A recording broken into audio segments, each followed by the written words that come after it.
When it comes to the earth element, it's the season of late summer. So this is when it's really hot. So many of us get damp candida conditions. So we need something drying, and we need something that's going to soothe our spleen and stomach. This is whether you're an earth element or not. But if you are an earth element like myself, late summer is just when everything really feels like it's all a little bit overwhelming and a bit hot. So we want to cool ourselves down and have nurturing, nourishing foods. So what I'm going to make is some jamu. Obviously I've made it in here before. Turmeric does stain. Jamu means herbal medicine in Indonesia. And you can put really anything you want in it. They usually put in ginger, always turmeric, but ginger, and then warming spices that are great for the spleen and stomach. These are ginger and then cardamom, and then we've got things like caraway and fennel, anything that's going to relax the stomach and the spleen. So I'm going to put in some cardamom. So the inside of the pods, I just smashed that and then got the seeds out. You can buy it already ground, of course. And a little bit of lemon juice. I've got 1/4 cup there for 1/2 cup of ginger and turmeric, and 2 cups of water. Clean water, no chlorine, of course. When you're using a fast blender like this, a high-speed blender, you don't need to peel anything. Plus, you shouldn't be peeling organic fruits and vegetables and spices because the nutrients are held just under the skin, a lot of nutrients, but also other pesticides and chemicals. So that's where they get trapped. So if you're buying non-organic, just conventionally farmed produce, peel it. If it's organic, don't peel it. That's a basic rule. Okay, so whiz. Wait till you see this yellow colour for late summer.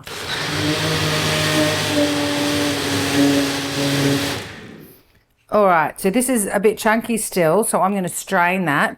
I want to heat it for a little bit though to activate the curcumin in the turmeric. You can put black pepper in there if you like as well.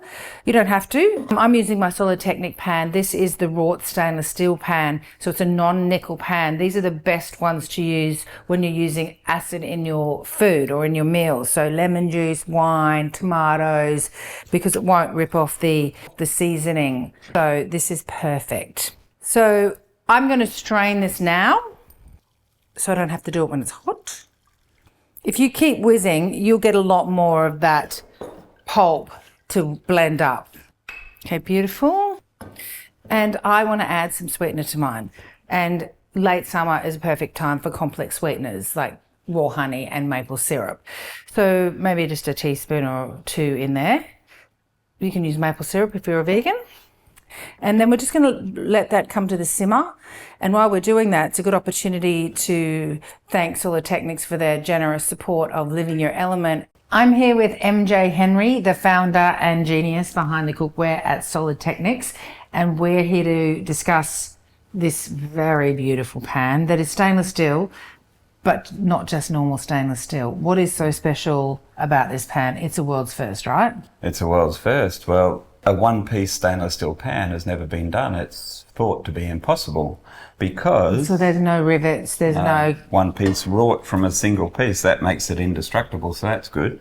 Chefs will tell you their rivets are always popping off and you're losing stuff on the ground. Happens pretty quick in a restaurant. You might get a couple of decades out of a regular riveted pan, but not centuries, and this will go on for centuries. We don't know how many, we're guessing of course. 5 or 10 centuries, could be a millennia. That should do you. Now, the thing that makes it so unique is that we use no nickel because we don't like the way that heavy metal leaches into food. And it's a real problem. The Europeans are cracking down on it now. So they've banned nickel-plated cooking vessels for big-scale food production. Can I just check with you? So all the stainless steel pans that I have at home that we buy have got nickel in them?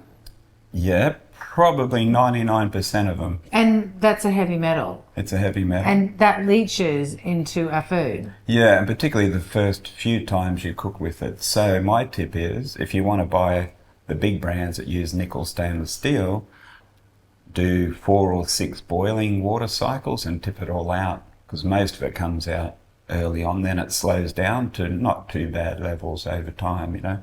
And not heavy? No, well, you know, half the weight of, say, cast iron or enamel coated cast iron, you know. if people want things that are going to resist acidic cooking, you know, or long slow cooks in liquid. And believe it or not, this stainless steel can be non-stick. If you want one or 5, there's heaps more information on SolidTeknics website at solidteknics.com, or check out the link in the description. Okay, that's been simmering for a few minutes, and so let it cool just a little bit so you don't burn yourself basically. It's already been strained. Taste it. If you want more sweetener, add it in. And I'm going to pour it straight into my bottle. The handles on the SolidTeknic pans, even though they're one-piece pans, don't get hot, so I don't need a tea towel, but, you know, be careful when you're doing this, of course. Also, please remember that turmeric is not for everybody. If you tend towards dryness, so dry cough, dry skin, sluggish bowels, don't be having turmeric. And if you do want it for the anti-inflammatory properties, then add something gooey to it. So have a tea towel handy when things get hot. I've got this lovely linen tea towel from Nordhaus, who are one of our affiliates for the show. So if you love the tea towels I'm using, then check out the link in the description for Nordhaus. There's a discount there as well. Don't forget, turmeric is only for you if you are a spleen type and you tend towards fluid retention and dampness, not if you have dry skin, dry hair, dry bowels.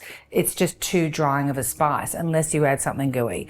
So what a beautiful thing for late summer. Yellow, drying and warming spices that will really fire up your digestive enzymes. If you're loving what I'm doing so far and the information I'm giving you and all the yummy recipes, then don't forget to like and subscribe.